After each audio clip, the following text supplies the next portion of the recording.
Catecismo de la Iglesia Católica.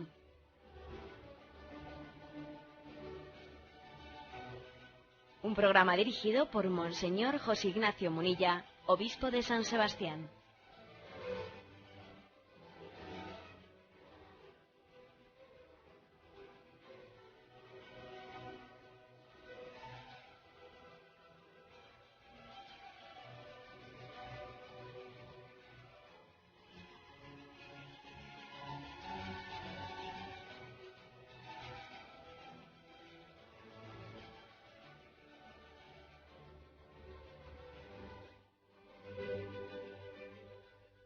Un cordial saludo a todos los oyentes de Radio María. Un día más, con la gracia del Señor, proseguimos el comentario del Catecismo de nuestra Madre la Iglesia. Estamos en la explicación del sacramento de la penitencia, el sacramento también llamado de la reconciliación o sacramento de la confesión, y nos faltaba un último punto, pero un punto importante, el 1454, para terminar el apartado referente a la contrición. Sabéis que tradicionalmente, cuando se nos ha explicado los pasos que integran el sacramento de la confesión, se han explicado en 5 pasos. Los aprendimos bien cuando éramos pequeños en la catequesis. Examen de conciencia, dolor de los pecados, propósito de enmienda, confesar los pecados al sacerdote y cumplir la penitencia. El primero de ellos es el examen de conciencia. Y de él habla brevemente, pero nos da muchas pistas después para comentar el punto 1454. Dice: conviene preparar la recepción de este sacramento mediante un examen de conciencia hecho a la luz de la palabra de Dios. Los textos más adaptados a este respecto se encuentran en la catequesis moral de los evangelios y de las cartas de los apóstoles, Sermón de la Montaña y enseñanzas apostólicas. Bueno, pues como veis, aquí se hace una sugerencia por parte del catecismo muy importante. La sugerencia es preparar la confesión, preparar el examen de conciencia con la lectura a la luz de la palabra de Dios. Y aquí se nos da qué textos principales serían los más convenientes pues para preparar un buen examen de conciencia. Hay personas que se quejan de que no saben examinarse, de que no saben descubrir sus pecados, y quizás no han recurrido pues a donde tenían que haber recurrido para aprender a examinarse, que es recurrir a estos textos de la palabra de Dios, a estos textos morales principalmente, cartas apostólicas, Sermón de la Montaña, enseñanzas apostólicas, en los que se habla, como vamos a tener ocasión en estos programas próximos, se habla con detenimiento de cómo examinar la conciencia. Y bueno, pues creo que esto es importante. Yo diría que hay 2 maneras de entender lo que es examen de conciencia. Una manera cristiana y otra manera pues que no es cristiana. Puede ser, tiene sus aspectos positivos, pero vamos, que no es estrictamente cristiano. Digo que, por ejemplo, a veces algunos entienden lo que es el examen de conciencia como un responder a cómo me veo yo. Sin embargo, el examen de conciencia cristiano no es cómo me veo yo, sino cómo me ve Dios, que es distinto. Que es distinto. Que a veces nosotros hacemos siempre una especie de presentación de la espiritualidad como si yo fuese el centro de ella. Una religiosidad en la que el hombre es el centro. Yo me lo guiso, yo me lo como, y no, pero hombre, es que eres tú el que te presentas como quien toma la iniciativa en esa religiosidad, y la auténtica religiosidad parte de Dios, que es Dios el que tiene la iniciativa de salir a la búsqueda del hombre. Luego, la auténtica pregunta no es cómo me veo yo, sino cómo me ve Dios, que es distinto, que hay una diferencia sustancial en eso, Entonces, consecuencias prácticas de esto que estoy diciendo, pues es que es un error muy grande. Es un error el que nosotros estemos siempre hablando del autoconocimiento. Claro que lo del autoconocimiento pues puede ser bien entendido, ¿no? Pero ¿cómo alcanzar el autoconocimiento sin la luz del Espíritu Santo. Y si es el Espíritu Santo el que me permite conocerme, entonces no lo voy a llamar autoconocimiento, vamos a llamarle porque auto eres tú el que te conoces, ¿no? Pero si es el Espíritu Santo el que me da la luz para conocerme, entonces cambio de palabra porque esa no me sirve. Entonces no es autoconocimiento, es conocerme como Dios me conoce, conocerme a la luz del Espíritu Santo, bajo su luz. Luego, pues seamos claros, a mí por lo menos no me gusta la palabra autoconocimiento, porque es olvidarse de que el examen de conciencia supone la luz del Espíritu Santo para que tú te conozcas tal y como Dios te ve. Porque es que es muy fácil ser ciego para con uno mismo. Es muy fácil, pero que muy fácil. De hecho, cuando Jesucristo dice, ¿no? Hipócritas, mira la viga que tienes en tu ojo y no estés mirando la paja que tiene el prójimo en su ojo. Hombre, quírate primero tu viga y así tendrás luz para ver la paja en el ojo ajeno. Bueno, pues si Jesús dice eso, se ve que es bastante fácil ser ciego, ¿no? Porque hay que ver cómo es posible que uno no vea una viga y esté viendo una paja, ¿no? Pues claro, es que eso puede ocurrir. Puede ocurrir porque es que tenemos una gran capacidad de ser ciegos para con nosotros mismos. ¿No nos ha pasado caso nunca que uno los defectos del prójimo los ve más de los que hay? Los ve a distancia. Hay personas que tienen una capacidad de ver los defectos del prójimo que es increíble, vamos. Y los suyos, oye, no los ve. Para los suyos es ciego.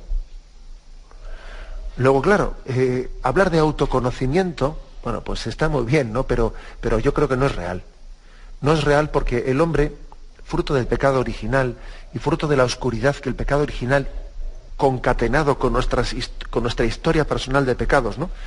Fruto de esa oscuridad que ha ido dejando en nosotros, pues tiene, la suficiente capacidad para deformar la realidad. La prueba de que el pecado ha limitado bastante la capacidad de conocimiento es que pues puede haber personas que hagan dos juicios totalmente distintos de una misma situación. Viene una persona y dice, no, este es un tal y un cual, y bueno, y hace un juicio de él súper negativo, ¿no? Viene otro y hace de él un juicio totalmente positivo. Dice, bueno, pues estos o tienen intención de engañar, que igual no la tienen, ¿no? O hay que ver qué subjetivo es esto del conocimiento, porque es que uno puede sacar conclusiones totalmente distintas. Claro, es que el hombre cuando no tiene un conocimiento purificado por la luz del Espíritu Santo, es muy fácil que se engañe. Máxime cuando estamos hablando aquí no de ciencias exactas, de alguna manera conocibles en el laboratorio, sino estamos hablando del conocimiento del hombre. Y el hombre tiene capacidad de esconderse a sí mismo. Un hombre puede ser un desconocido para sí mismo. Y entonces, ¿cuál es la solución? Si tú mismo te desconoces para ti mismo, ¿cuál es la solución? Venga, vamos a tener aquí una técnica de introspección, ¿no? De introspección psicológica, de que vamos a intentar que tú te adentres dentro de ti mismo y llegas a las cavernas ocultas dentro de ti, como a veces ha hecho el psicoanálisis, ¿no? Y algún tipo de instrumentos psicoanalíticos en el que se intenta retroceder a la infancia del hombre, entonces ver allí y dale que te pego dando vueltas Bueno, pues yo creo que ese no es el método, con todos mis respetos. Eso todavía puede acabar volviendo loco a alguien, ¿eh?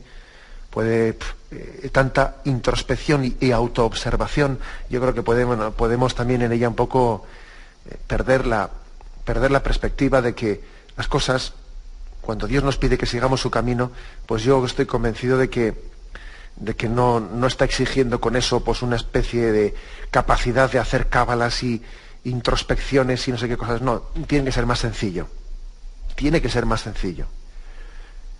Porque es que Dios no nos pide que le sigamos y luego nos pone un camino que casi parece que hay que tener capacidad de resolver jeroglíficos, ¿no? Pues para seguir el camino de Jesucristo. No, el camino de Jesucristo no es una especie de esoterismo del tesoro oculto, de a ver cómo uno llega a descubrir. No. Él da la suficiente luz. Él nos envía el Espíritu Santo para conocernos interiormente, para conocer nuestro pecado. Entonces yo creo que es mucho más cristiano hablar de conocernos a la luz del Espíritu Santo que no de hablar de introspección, de autoconocimiento y todo ese tipo de cosas en las que nos olvidamos totalmente del Espíritu Santo, nos olvidemos de que es Dios el que te revela a ti mismo tu verdad. Es Jesucristo el que te revela a ti mismo tu verdad. Es Jesucristo, mirándole a Él te conoces a ti mismo. Es que esto es lo curioso. Lo curioso es que Jesús te dice, no te mires tanto el ombligo, porque si te miras tanto a ti mismo, tú vas a ser un desconocido para ti mismo. Mira a Dios, levanta tus ojos, mira el rostro de Jesucristo, y viendo su santidad, entonces comprenderás cuál es tu pecado. Y además lo harás de una forma en la que el pecado no te aplastará, porque lo conoces en el rostro misericordioso de Cristo. Y hecho de esta forma, el examen de conciencia, lejos de ser una especie de darle vueltas al pecado para traumatizarnos y no sé qué, no, de traumatizarnos nada. Porque cuando uno ve en el rostro misericordioso de Jesucristo, cuando uno comprende su propio pecado, lejos de que eso le traumatice ni nada por el estilo, es que es un descubrimiento de su pecado gozoso. Los sacerdotes hemos sido testigos muchas veces en el confesionario de algunas personas que Dios les ha dado el toque de la conversión, y hemos visto como en el momento de confesar su pecado, lloraban, pero no se sabía exactamente si lloraban de dolor o de alegría. Más bien lo segundo, yo diría, que lo primero, aunque también hay un dolor de los pecados, ¿no? Pero como es un conocer los pecados propios a la luz de la misericordia de Cristo, es llorar de dolor, pero llorar de alegría también. Luego, no es cierto eso de que el examen de conciencia pues es estar, la Iglesia Católica siempre está traumatizando a la gente con el pecado y no sé qué y no sé cuántos. Yo cuando escucho esas cosas suelo decir, estos están repitiendo una cantinela que se han aprendido de memoria y no han tenido experiencia personal de la misericordia de Cristo. No han tenido experiencia personal, si no, no dirían esas pamemadas. El que ha conocido el amor de Cristo y al conocer a Jesucristo ha conocido que es pecador, ¿no? Me estoy acordando del pasaje de Zaqueo. Zaqueo, al conocer a Jesucristo, se da cuenta de que su vida tiene que cambiar. Es el conocimiento de Jesucristo el que le descubre su pecado. O sea, Zaqueo no se había dado cuenta hasta conocer a Jesucristo, por lo menos no se había percatado de la gravedad de lo que estaba haciendo, ¿no? O sea, Zaqueo no se había dado cuenta de que estaba siendo un ladrón. Y sobre todo Zaqueo no se estaba dando cuenta de que con el dinero que tenía podía hacer mucho bien que estaba dejando de hacer. Sencillamente iba a lo suyo, tampoco se consideraba mi santo, ¿no? Pero vamos, iba a lo suyo. Y cuando uno va a lo suyo, pues es que es posible que sea ciego hacia su propio pecado. Entonces Jesús le dice, Zaqueo, baja, que tengo que ir a tu casa. Y Zaqueo comienza a mirarle a Jesucristo, a escucharle a Jesucristo. Qué pena de grabadora, ¿no? La que ahí hubiésemos puesto en aquella mesa de Jesús, en aquella mesa en la que Zaqueo compartió su mesa con Jesucristo. Pero posiblemente, pues muchas de las parábolas y las enseñanzas de Jesús son las que él mismo pudo decir en aquella mesa, en la mesa de Zaqueo. El caso es que allí se produjo un milagro, y el milagro fue que Zaqueo dejó de mirarse al ombligo y miró a Jesucristo y salió de sí mismo y fijó sus ojos en Jesucristo, y al hacerlo se conoció a sí mismo y conoció su propio pecado. Por eso el examen de conciencia cristiano podríamos decirlo de esta forma: conoce a Jesucristo y te conocerás a ti mismo. Fija en él tus ojos y en su rostro misericordioso verás tus pecados, bajo la luz del Espíritu Santo. Jesucristo, pues, revela al hombre su verdadero rostro. No únicamente nos pone el ideal de la santidad, que por supuesto que nos lo pone, ¿no? Pero al conocer el ideal de la santidad, uno por contraste conoce su pecado. El ideal cristiano es: céntrate en Jesucristo y en Él te conocerás a ti mismo. No es pues una introspección, no es una autorrealización, un autoconocimiento, un auto que a mí la verdad es que tanto la palabra auto pues no me gusta mucho. Porque es olvidarse de que el hombre se conoce en comunión. Estando en comunión con Cristo y con los demás se conoce a sí mismo. Ojo que muchas veces, pues el vivir en comunidad o el tener un grupo de referencia cristiano le ayuda a uno a conocer sus propios pecados. Porque claro, uno ve testimonios de santidad junto a él y se compara consigo mismo y dice, pues es verdad que yo no tengo suficiente sensibilidad para servir al prójimo y soy mucho más cómodo que este. Pues es verdad que yo pues podía ser mucho más orante y vivir más en presencia de Dios. Fíjate este cómo reza. Y yo, sin embargo, claro, es verdad, también el Señor quiere que el examen de conciencia se haga a la luz de los hermanos, quien me dan mucha luz en la vida.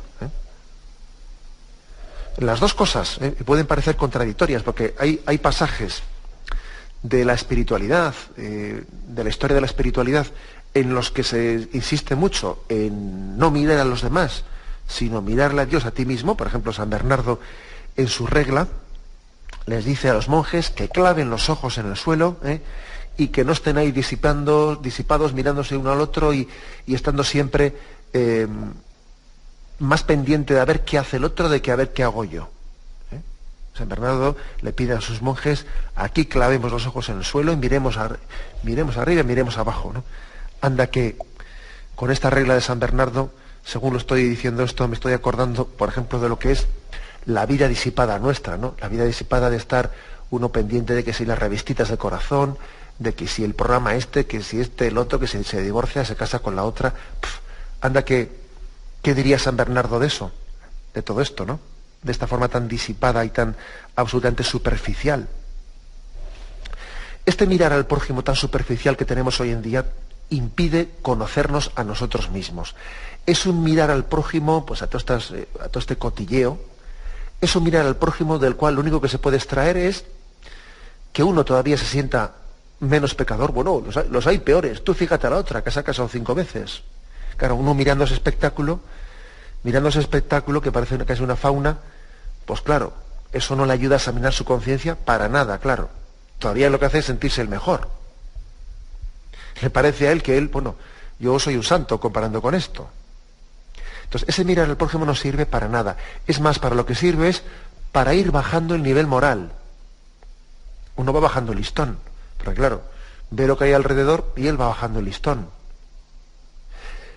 Por eso es comprensivo, ¿no?, que en este contexto de un mirar vanidoso, envidioso, superficial, de juicios hacia el prójimo, es normal que en este sentido pues haya consejos dentro de la historia de la espiritualidad de decir, mira, déjate tonterías, deja de ser vanidoso y mira a los demás, mírate a ti mismo, clava los ojos en el cielo y en el suelo. Pero sin que sea contradictorio con esto, también hay que decir que hay otras páginas de la espiritualidad que se complementan con lo anterior diciendo, mira que Dios también te está hablando a través de las personas y de los testimonios de santidad que ha puesto junto a ti. Lee la vida de los santos. Y al conocer la vida de los santos, pues vas a ver cómo te percatas mucho más de tu propio pecado. Porque es así. O sea, mis hermanos son instrumentos de Dios para que Dios me descubra a mí en qué aspectos de mi vida debo de cambiar, debo de procurar superarme y en qué estoy pecando. O sea, mirar al prójimo puede ser hecho de maneras muy distintas. Puede ser hecho de una forma estimulante para la vida de santidad, y puede ser hecho de una manera pues autojustificatoria, totalmente vanidosa, haciendo del pecado ajeno un espectáculo, porque es verdad, aquí se hace del pecado ajeno un espectáculo, ¿no? Ese tipo de programas que hay en televisión, de que se encierran unas personas en una casa y ahí se pone una cámara y a ver lo que hace y tal, bueno, eso es el colmo de la estupidez. Eso refleja, es un fiel reflejo de una sociedad absolutamente vacía que no sabe a dónde tiene que mirar, no sabe dónde poner los ojos. Es que es absolutamente absurdo, ¿no? Es una sociedad hastiada que no sabe dónde clavar los ojos, ¿no? Y claro, pues ante esta situación, el consejo para examinar la conciencia, el consejo es: fija los ojos en Jesucristo, y en Él, conociendo a Jesucristo, conociendo su tesoro, te vas a conocer mejor a ti mismo. Entonces comprenderás quién eres tú. Fija los ojos en los santos. Fija los ojos en aquellos que han sido fieles al seguimiento de Jesucristo.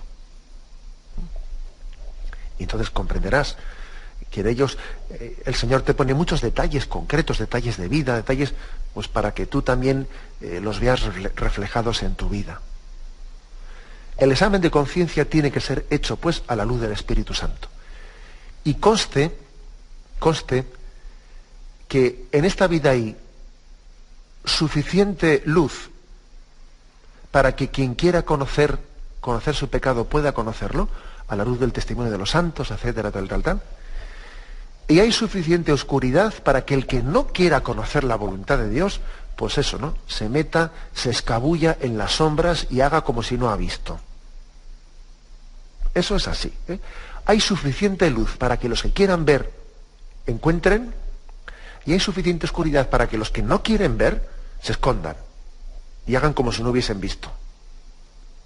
Eso es así. Claro, la diferencia está en cuál es el punto de partida, y si verdaderamente tengo una intención sincera de conocerme como Dios me conoce. Por eso creo que es importante, ¿no?, cuando vamos a hacer un examen de conciencia, pedir siempre la luz al Espíritu Santo, ¿no? Ven, Espíritu Santo, dame la luz para conocerme como tú me conoces, para conocerme con esos ojos, ¿no?, con los ojos de Dios que son el Espíritu Santo. Esa petición debemos de hacerla, ¿no? Nos centra mucho en lo que es el examen de conciencia. Bien, tenemos un momento de reflexión y continuamos enseguida.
Bien, este punto 1454 nos permite, pues, después de haber hecho una introducción sobre lo que es el examen de conciencia, insistiendo que no es un cómo me veo yo, sino cómo me ve Dios, cómo me conozco a la luz del Espíritu Santo, pues también nos permite después ahora dar consejos concretos de cómo uno pone esto en práctica.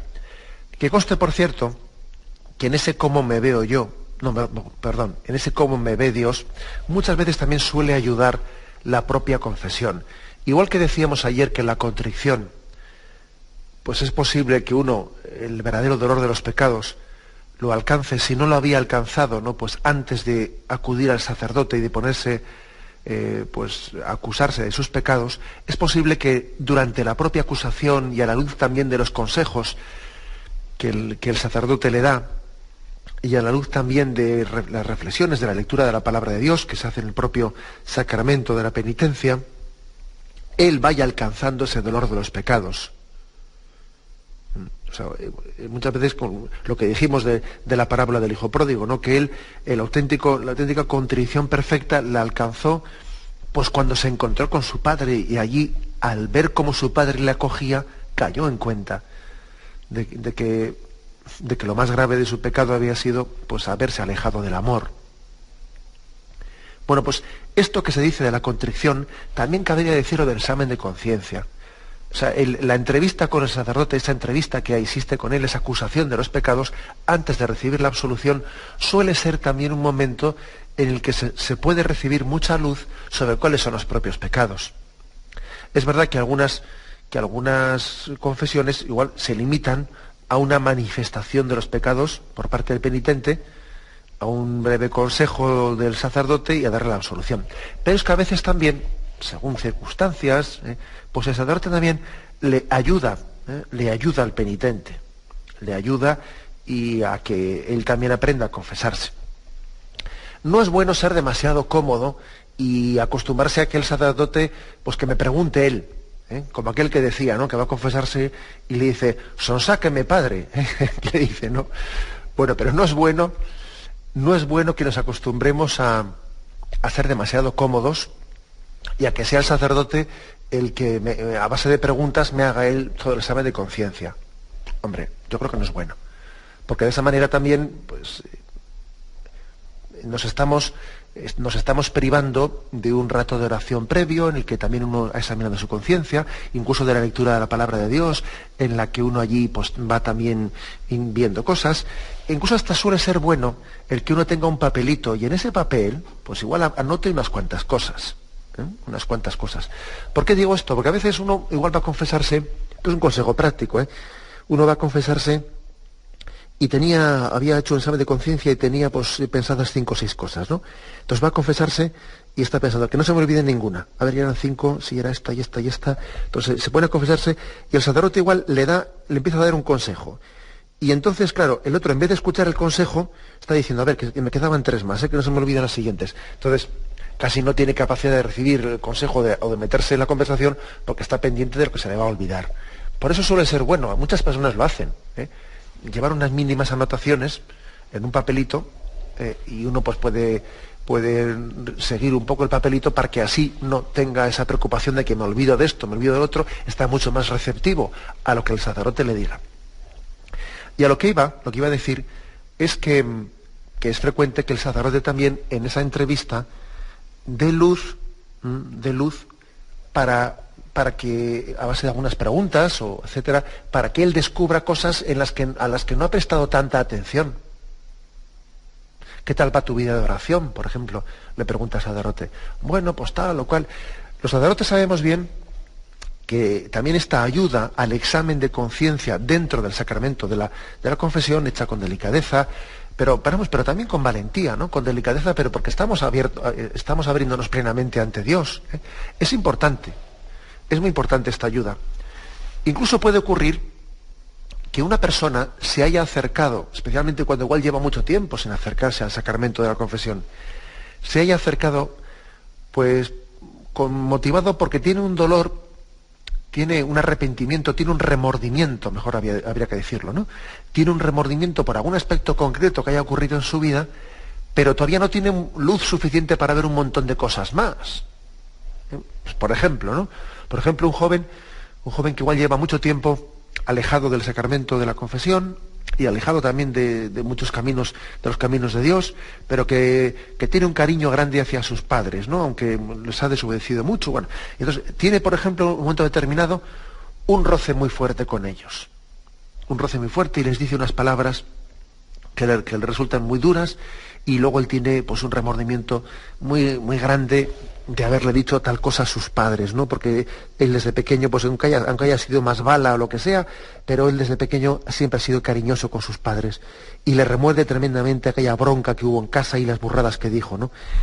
Y ese joven va al sacramento de la confesión. Bueno, va a acusarse, y entonces en esa acusación coge y manifiesta eso, que es lo que más le remuerde, lo que más le duele, ¿no? Y entonces, ¿qué hay que decir? Pues que es posible que eso sea lo que más le ha remordido a ese joven, pero también es importante que el sacerdote le eche una mano a ese joven en su examen de conciencia, porque posiblemente hay aspectos, pues hasta más graves en su vida que él no se ha percatado de ellos plenamente. Sí, bueno, lo sabe que está haciendo eso, pero como ya ha transcurrido tanto tiempo, está ciego para ver el pecado en otros aspectos. Y es importante que el sacerdote le eche una mano en ese examen de conciencia. Igual resulta que el joven tiene un problema pues vete tú a saber, un problema igual de drogas muy grave, igual es un joven que fuma habitualmente pues marihuana y tal y cual, pero eso, como lo ha hecho hace tanto tiempo y en su contexto lo hacen sus amigos, a eso igual no le ha dado tanta importancia. Lo que le ha remordido ha sido la bronca esa que ha tenido en casa. Pongo un ejemplo, ¿no? Podría ser ejemplos contrarios, pero es importante que el sacerdote también ayude a esa persona en ese examen de conciencia. Porque no es lo mismo el remordimiento que el arrepentimiento. A una persona le puede remorder algo concreto, pero igual no tiene el arrepentimiento de todos los pecados de su vida. ¿Me explico? Que son dos cosas distintas, ¿eh? A uno puede tener un remordimiento sin tener un arrepentimiento por ejemplo, un pistolero puede tener un remordimiento de haber hecho una cosa mal sin estar arrepentido de ser un pistolero. Entonces, claro, para confesarse no vale con tener un remordimiento de algo. Hace falta tener un arrepentimiento global de nuestra vida. Aunque también es verdad otra cosa, que cuando una persona tiene un primer momento de conversión, pues como es lógico, en su primera confesión, pues sobre todo cuando hace muchos años que no se acerca a confesarse, pues hace una confesión pues un poco de brocha gorda, que se llama, que decimos así, de brocha gorda. Me refiero con esto a que pues en ese momento se acusa de los aspectos en los que ha faltado a la ley de Dios, los más graves, o sea, los graves, pues, y luego es posible que según vaya avanzando en la vida espiritual, se vaya dando cuenta de pequeños detalles, de pequeñas cosas, que al principio no es capaz de verlos. ¿Me explico? Esto segundo que estoy diciendo también es verdad, y hay que complementarlo con lo primero. Uno va cayendo en cuenta de cosas ante las cuales antes pues no era sensible, pues de mi falta de profundidad en la vida espiritual, etcétera, etcétera, ¿no? Pues cuando una persona pues igual hace un montón de tiempo que no se confiesa, pues es que es bastante posible que la primera vez que se confiesa igual no se acuse de que me distraigo a veces rezando, pues no, igual no se acusa de una cosa así, porque en eso ni se ha fijado. Claro, casi ni ha hecho oración, ¿cómo se va a acusar de que me distraigo? Se hace una confesión más de brocha gorda, y conforme vaya avanzando en su vida espiritual, sus confesiones, sus acusaciones, pues serán más de pincel. Y cuando digo pincel, digo pues que se fija en más detalles de la vida espiritual. Pero vamos, a lo que iba, que el sacerdote puede y también debe, cuando lo ve conveniente, puede y debe echar una mano en el transcurso de la confesión, echar una mano pues para hacer un examen de conciencia. Eso es una ayuda importante, es hacer luz en nuestro camino. A veces, como digo, podemos abusar de ello. No es bueno que uno prescinda de hacer el examen de conciencia y vaya siempre diciendo al sacerdote, ¿me ayuda usted? Hombre, pues bien, pero la ayuda de él no debía de quitar tu esfuerzo previo de examen de conciencia. Creo que este es un matiz también importante, un poco a nivel de consejo. Bueno, y entonces, con estos preliminares, ¿no? Pues vamos a dedicar algún programa, algunos programas, no sé cuánto tiempo nos darán, ¿no? Pues para ver de qué manera hacemos los exámenes de conciencia, qué textos principales de la palabra de Dios o cuáles pueden ser un poco los exámenes de los que nos sirvamos para para adentrarnos en lo que llamamos examen de conciencia. Aquí se nos ofrecen, dice, textos evangélicos, cartas de los apóstoles, sermón de la montaña, enseñanzas apostólicas. La Iglesia no tiene, digamos, un único método, pues un único elenco de preguntas oficialmente instituido. No, eso no existe. Si alguien preguntase, oiga, la Iglesia ha hecho una especie de enumeración de preguntas oficiales ante las cuales todos nos acusamos en la confesión. No existe tal cosa hecha así. Existen los mandamientos de la ley de Dios, los mandamientos de la Iglesia, las obras de misericordia, existen las virtudes morales, existen los pecados capitales, existen muchos textos de la palabra de Dios que nos iluminan. Todo eso globalmente, todo eso, pues es luz para nuestro examen de conciencia. Es luz. En el fondo, la luz es Jesucristo. Jesucristo es la luz. La luz de su Espíritu Santo, ¿no? Pero no se trata de una especie de preguntas oficiales. No. Es Jesucristo el que nos ilumina a través... Bueno, y me imagino que habrá momentos en la vida en los que uno pues se sirva mucho de los mandamientos, que parece que es lo que estamos más acostumbrados, ¿no? De los 10 mandamientos.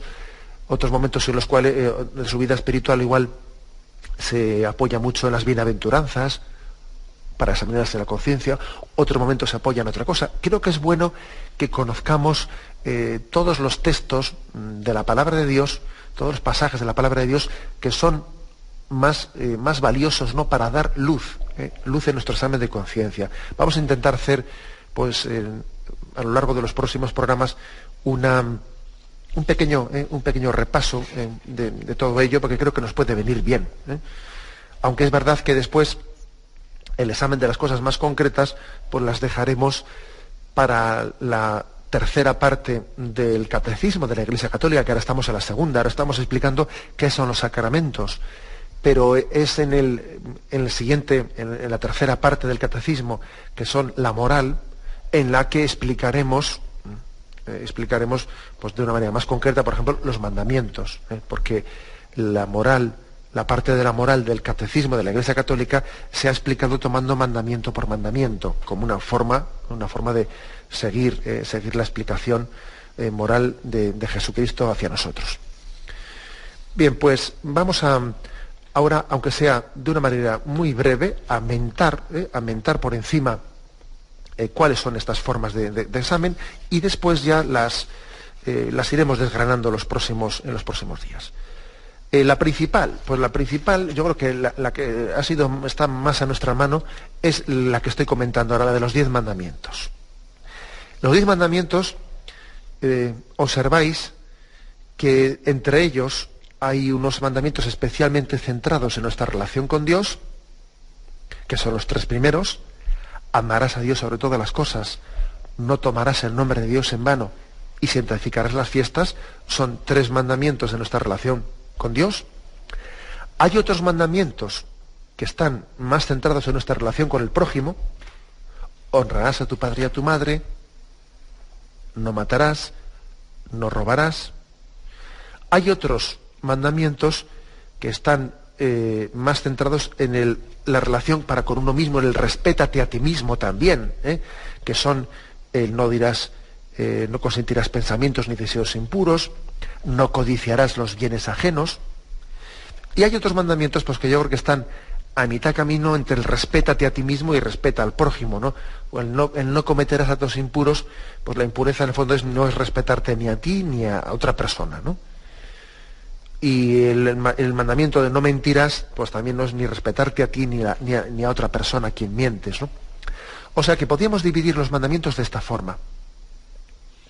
Mandamientos que, los 3 primeros, que hablan de nuestra relación para con Dios, mandamientos que hablan de nuestra relación para con los demás, que principalmente yo pongo el 4.º mandamiento, el honrar al padre y madre, no matarás, no robarás y no mentirás. Y mandamientos que hacen referencia al respeto para con uno mismo, que son la pureza, el sexto y noveno mandamiento, y el no codiciar los bienes ajenos. Es una forma también de dividir un poco la moral en nuestra relación con Dios, en nuestra relación con el prójimo y en nuestra relación con nosotros mismos. Otra forma que también ilumina para examinar en nuestra conciencia es esa distinción que se hace pecados de pensamiento, palabra, obra y omisión. Esta distinción también es buena y muy útil muchas veces en el examen de conciencia, porque uno cae en cuenta de que a veces igual se centra mucho pues, en los pecados de palabra y se centra menos en los de pensamiento, o se centra mucho en las palabras y menos en las obras. San Ignacio decía aquello de que es más importante las obras que las palabras. O en la omisión, a veces nos centramos muy poco, pero que muy poco en los pecados de omisión, en lo que debiéramos de hacer, en lo que Dios tiene derecho a esperar de nosotros y no estamos dando. Esta también es otra forma, ¿no?, de examen. Otra forma de examen, pues conforme a las virtudes teologales, fe, esperanza y caridad, a las virtudes morales, prudencia, justicia, fortaleza y templanza. También suele ser muy iluminador pues el examinarse según los pecados capitales y sus virtudes contrarias, contra la soberbia, humildad, contra la avaricia, generosidad, contra la lujuria, castidad, contra la ira, paciencia, contra la gula, templanza, contra la envidia, caridad, contra la pereza, diligencia. Es otra forma de examen también muy luminosa. También, sobre todo en lo que se refiere a los pecados de omisión, suele ser muy iluminador examinarse de las obras de misericordia. En las espirituales, enseñar al que no sabe, dar buen consejo al que lo necesita, corregir al que yerra, perdonar las injurias, consolar al triste, sufrir con paciencia los defectos del prójimo, rogar a Dios por los vivos y difuntos. Y las obras de misericordia corporales, visitar y cuidar a los enfermos, dar de comer al peregrino, dar de beber al sediento, dar posada al peregrino, vestir al desnudo, redimir al cautivo, enterrar a los muertos. Anda que no tenemos aquí materia para examinar los pecados de omisión. Y luego también están muchos textos de la palabra de Dios que aquí mismo pues, nos han sugerido. En las bienaventuranzas, aquí dice Romanos de enseñanzas apostólicas que están en el capítulo Romanos de 12 al 15, 1 Corintios 12, 13, Gálatas 5, Efesios 4, 6, un montón de también pasajes del Nuevo Testamento en los que conocer nuestro pecado a la luz del Espíritu Santo. Si Dios quiere, pues vamos a tener un poco también tiempo de detallarlos, de hacer también un poco así a través de la radio, de servirnos de este programa para hacer de una manera sencilla un examen de conciencia detallado. Luego ya, como digo, cuando entremos en la moral ya los playaremos más. Pero ahora vamos a hacer, aunque sea de una manera somera, para hacer como una especie de pequeña escuela de cómo examinar la conciencia a la luz de los textos de la palabra de Dios. Procuraremos dedicar de una manera detallada algunos programas a esto. Me despido con la bendición de Dios Todopoderoso. Padre, Hijo y Espíritu Santo, descienda sobre vosotros. Alabado sea Jesucristo.